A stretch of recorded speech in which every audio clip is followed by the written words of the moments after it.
I understand you're quite sensitive. Am I?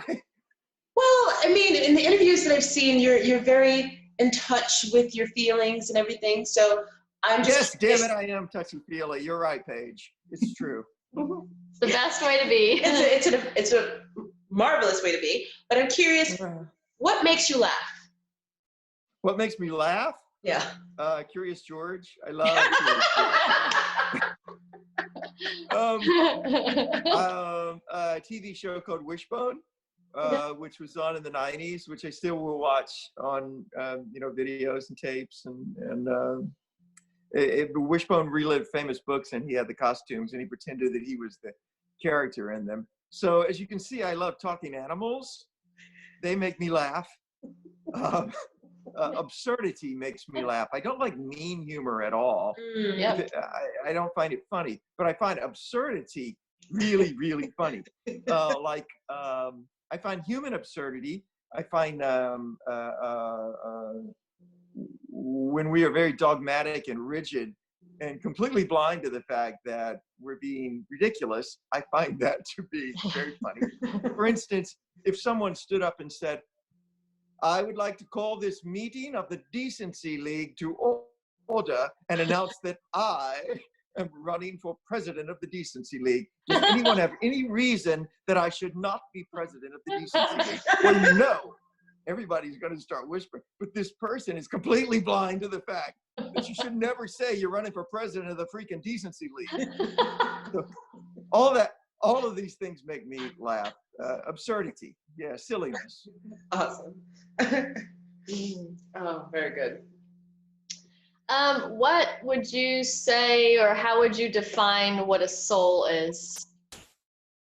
You have me thinking about Curious George now, so I have You can combine those two if you'd like. Curious George finds his soul. Has that been written? And why could it not? Why not? What was a soul? George was curious. What would happen if he looked for his soul? Yeah, the man in the yellow hat probably wouldn't allow it. What is a soul?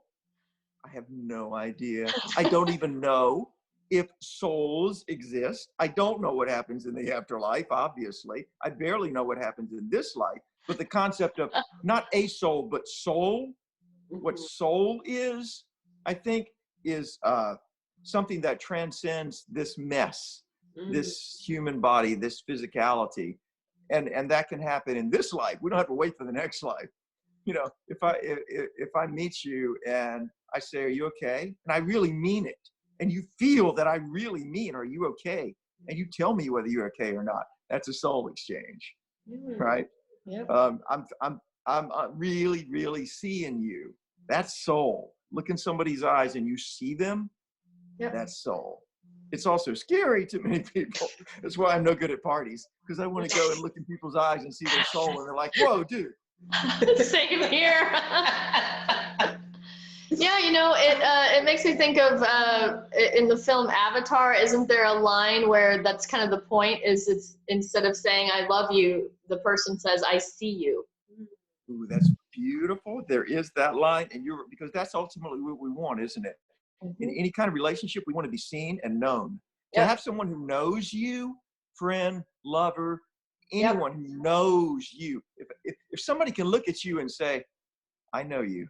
Yep. That's just so comforting. You're like, oh, then I don't have to pretend anymore. That's great. Yep. And also, there's also, I think, the flip side of, as much as we want to be seen and known, there's also part of us that doesn't want to be seen and known. So there's this tension.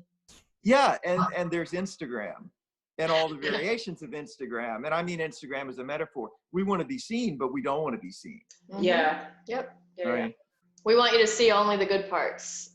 Exactly. And then you're not seeing. Yep, exactly. So that's what I had to let go of when you ask about LA, to circle back to your first question. That's what I had to let go of, was the red carpet idea of me presenting myself in the way that I wanted people to see me. Yeah. To hell with that. Because if I can't be myself and be okay with being myself, I can't work. I can't do anything but preen like a precock on red carpets, and I ain't pretty enough to preen. I'm just remembering the red carpet story that you told when you went to a premiere and there was a homeless man like not too far from the red carpet. I just kept envisioning, this is not even so much a question, it was just like, just kept envisioning like, oh my gosh, how amazing would that have been? Like if Bill's like, just goes up to the homeless guy, come on, you're coming in with me to the premiere. You know what I mean? I don't know, because I was just, because I understood and I was totally feeling you in that interview and just stuff. And there you go. And in my mind, in my wishes, in my fantasies, I was the person who said, come on, you're going in with me. Da da da da da da da da da. But that didn't happen. That didn't happen. And that's a part of me too. That completely blinded person who walked right past because the famous people were inside. That's a part of me too. And I got to realize that and I got to deal with it and never let go of the fact that that's me. You can't make excuses for your weak spots. And you can't, I believe, this may be just because I'm a Presbyterian, but I don't think that you can say, well, I'm over that. I was like that then, but boy, if that happened today, you ought to see me. No, I don't think. You'll always have the weak spots, but you can be strong at the broken places. Yep.